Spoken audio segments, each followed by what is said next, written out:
Well, it's been a while since we have offered one of our updates on the COVID-19 pandemic here in Addison and our various agencies' responses to it. As the state of Illinois has now entered phase 3 of the governor's orders of Restore Illinois, and things have gradually been able to open up a little bit. I'm here with Kathy Welko and Jean Stone from the Addison Public Library and Addison Park District, here to tell us about some of the services that are gradually starting to come back, some of the things that we're still going to have to wait for. Kathy, I'm going to start with you. I know that your staff has been hard at work this week preparing for next week, beginning June 8th. Some of the services of the library are going to begin to come back. So let's start talking about that, especially with regard to those people who have had things in their home that belong to the library for the last few months. Great. Thank you, Doree. June 8th, we're opening up for a curbside service, so our hours will be slightly different. Mm-hmm. It'll be Monday through Thursday, 9 to 8 p.m., Friday and Saturday, 9:30 to 5, and Sunday, 1 to 5. And for anybody who has anything on hold, they can call, give us at least an hour, and then we can get their items checked out. They can come and they can pick up at curbside. At this point, for pickups of materials, they're not coming in the building, but we are doing limited computer appointments. I think we have 4 computer stations, printer, and a scanner.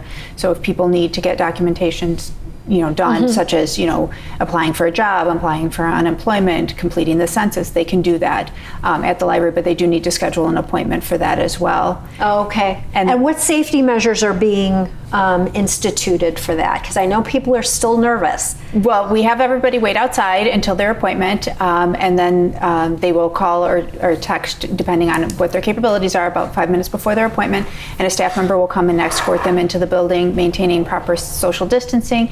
Anybody who comes into the building must wear a mask at all times. Okay. While they're inside, it won't be in our computer lab, it'll actually be in our large meeting room to accommodate more spacing. I see. So they will need to maintain that spacing while they're in there, and if there's other people there, such as picking things up off the printer, that type of thing, they need to make sure that they wait their turns and mm-hmm. keep that distance. And all the staff will be wearing masks as well as disinfecting and cleaning after each appointment. So that's why the appointments have space built into them. See. So that way, when another person comes in, they know that the station they're using has been cleaned.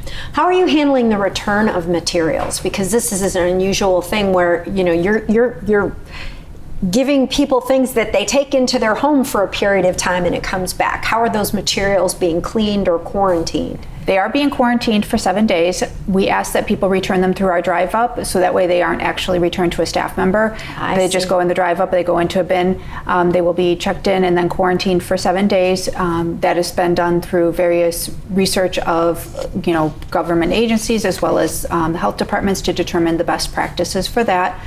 And then they will go back into circulation at that point.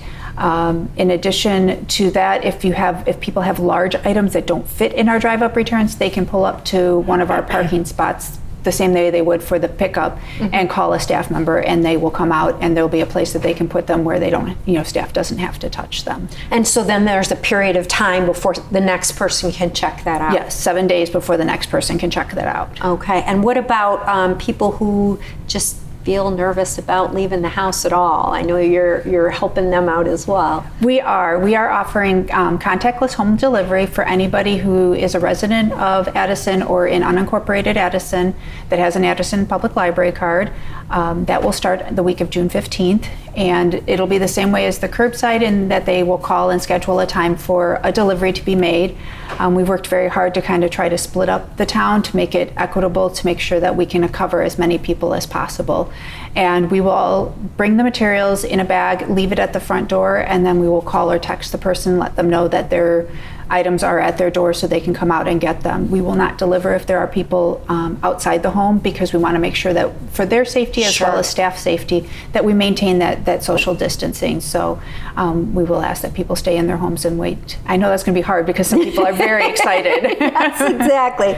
And I know that during all of this, you were offering temporary library cards to Yes. people who it suddenly occurred to them, oh, this would be a great time to catch up on my reading darn, I don't have a card. So if they had a temporary card, are they able to get a permanent one now, or is that being delayed a little bit until you're fully open? They can start calling in, but they will have until June 30th to use those temporary cards, and then after that point, we're hoping that we'll be moving into the next phase. But they have those cards till June 30th, and then but in the meantime, they can contact our guest services department and ask about bringing in documentation and getting those actual cards and making it more permanent. Awesome. And now I know this is the time of year that you typically see a little bit of uptick in business because of summer reading. Is that going to take place? Yes, we actually started summer reading this week. We're very excited because of having to do things a little differently. We are doing social media contests every week, so we'll have staff members out there showing what the contest for that week is. This week's picture was one of our teen services librarians showing what she's reading, and then we invite the public to send in their pictures, and then there'll be a drawing. And the nice thing is the drawing are all gift cards to local businesses, so people will be able to go back to those businesses that might need a little bit of help since the pandemic. So, yeah, exactly. So we're excited about that. But and then when they complete their reading logs, they still get their T-shirt. They can print the reading logs from our website. They went out in our newsletter. They'll also go out, we have goodie bags that we're giving out as well next week. So for people who want to participate, so there'll be reading logs in there. Or if people just want to make their own because they don't have a printer at home or whatever, as long as they have the correct number of boxes. We're trying to make it as user-friendly as possible. We want everybody to participate, all ages. Awesome. Yeah, flexibility seems to be the buzzword the last couple of months. Yes. Jean, I know the Park District is gearing up as well.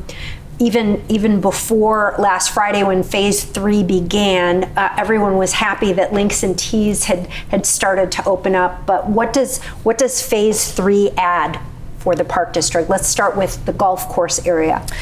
In the golf course area, Phase 3 opens up something that people have been asking for months is, please let us use the driving range. And they are using it. Right now, we are trying to social distance people, so we have about every other mat that's out there. But it seems to be working out well since we kicked it off last Friday. So that's pretty exciting right now. So it's not only getting the people who want to play 9 holes, but those people who might have been hibernating all winter and want to start practicing their swing. So that's pretty exciting. Reservations still required? Reservations are required so that we can space people out, not have people loitering, maintaining social distancing, asking people to wear masks when we cannot have strict social distancing. It seems to be pretty much adhered to right now. Oh, that's good.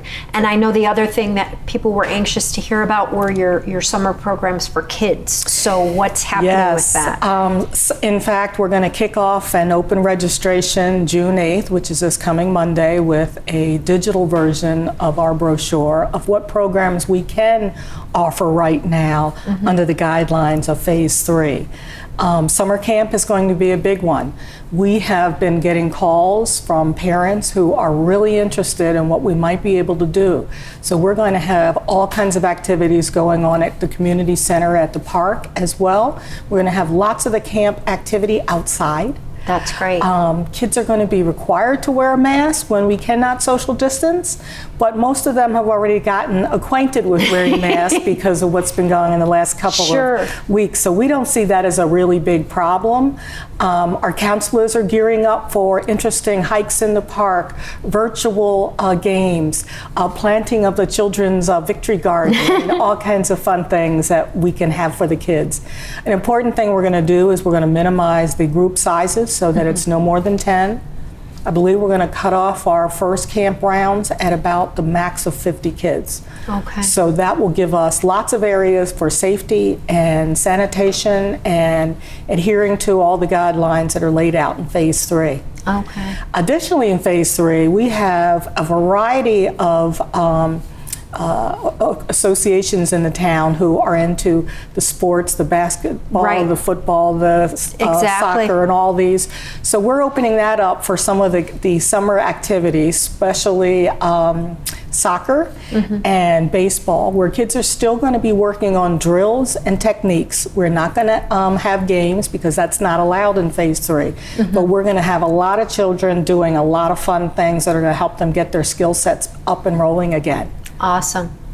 What about some of the things that people can't quite do yet? I know I, for one, am missing my gym, so I'm sure that there are people who are anxiously hoping Club Fitness is opening its doors. What's happening there? We're going to do a partial opening of Club Fitness, and in this phase 3, we're going to offer 2 things. One is going to be one-on-one training sessions with personal trainers, where we're going to allow usage of the Club Fitness floor in that respect.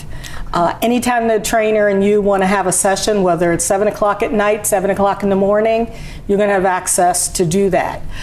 The second thing that's going to be fun is we're going to do outdoor fitness classes in the park behind the center. So very much like what we had inside, but we're going to do it outside. We're going to try to make sure that we have rain dates established so that if someone says it's rainy, I don't want to be outside, we know the makeup is going to be this Thursday, for example. So that we have a really good system. We're going to ask people again to register and just don't walk up, because that way we'll be making sure that we have all the sanitation requirements, the social distance requirements. We're encouraging people to bring their own hand sanitizers. We're encouraging people to bring their own bottles of water, because our outdoor water fountains are not going to be turned on yet. Okay. What about Putter's Peak? Putter's Peak right now, again, we are concerned about the social distancing piece, but the exciting thing that we want to tell people is that we have on order all new greens for Putter's Peak. So great. We are laying brand new greens. It's going to feel like a new course when we get finished, and that's going to be pretty exciting. So we're hoping that in about 30 days, we hope that it can be open. I think that we're adhering to all the right guidelines from a state standpoint, so we're encouraged that that's going to happen. And it's probably a good time to mention, because I'm sure that there are people that are going to express frustration about not being allowed to do everything that they'd really, really love to be doing. But that's not on the Park District, that's not on the library. These guidelines are being set on the state level, and you're just doing your best to follow the rules at this point. Right. That's exactly what I know that Kathy and I both are challenged with. How do we run a camp under the guidelines of having all these social distancing things? And we're talking about young children. So trying to make it fun and exciting for them, but still have our counselors, our leadership adhering to all the guidelines and making sure that we are safe. And briefly, a couple more things. We've got the parks and the playgrounds and the tennis courts and the splash pad. What's happening with all of those things? Which are yes and which are no? We just opened up our tennis courts. We have, 7 courts around town in 7 different parks. We just opened those up for singles play. In fact, the signs went up just a couple of days ago. This is what we'd like you to do. This is what we don't want you to do, but enjoy playing tennis. The nets are up. Splash pad, that's another one that we're not sure how we're going to be able to adhere to all the guidelines, just like most water features around the state. Pools and splash pads alike have not been opened up in any place that we're aware of. We have to figure out how to keep children excited about the splash pad, but also keep them socially distancing the way we should. Right. So that's something that we don't have right now. We don't have our indoor pool set up over at Centennial either. Because we just don't know yet. Right. Well, first of all, is there anything that I've missed that you wanted to talk about? And if not, where can people go for these updates? Well, what's exciting too is we're going to open up registration this coming Monday, June 8th. You're going to see a new digital brochure on our website. We're going to push it out on our constant contact databases. It's going to be on all of our social channels. We're going to be able to let people register online, call in, or if you are needing to register in person, make an appointment. You can go into the community center and someone will help you there. Okay. And your website and Facebook? Website is www.addisonparks.org. All right. Absolutely. Okay, and Kathy, same. Have I missed anything that we need to let the community know? Not missed, but I did want to say that we are offering free printing up to 20 pages per person. So that way, because we know that there's things that need to be documented and we're trying to reduce the handling of money back and forth. We're also allowing some 3D printing, limit of 2 print jobs of 3 hours or less per month per person. Wow. Because there are some people that are printing things that reflect the personal protective equipment. So, and we are selling ear guards, 9 cents each or 18 cents a pair. So that way to kind of help with that. But that's exciting, is to be able to offer that to the people. And Definitely. we have updates going up on our website at addisonlibrary.org. There's new updates going up, with the current information, and as things change, they'll be on there as well. We're also offering one-on-one appointments done virtually, and there'll be a link on our website for that as well. And then they can call us at 630-543-3617. There's people there answering the phones all the hours that we're open, so which is a change because before it was limited hours. Exactly. Exactly. Well, thank you both for coming in. I know that the community is going to be very excited to begin inching back into our various agencies. All of this information is available on the agency's websites as well as the village website, addisonadvantage.org, under the COVID-19 tab. We encourage you to stay up to date on those updates. And as I said, please be patient. I know all of us have been really cooped up and we're anxious to get back out, and not everything is open yet, but everybody is doing the very best that they can to get us back to normal.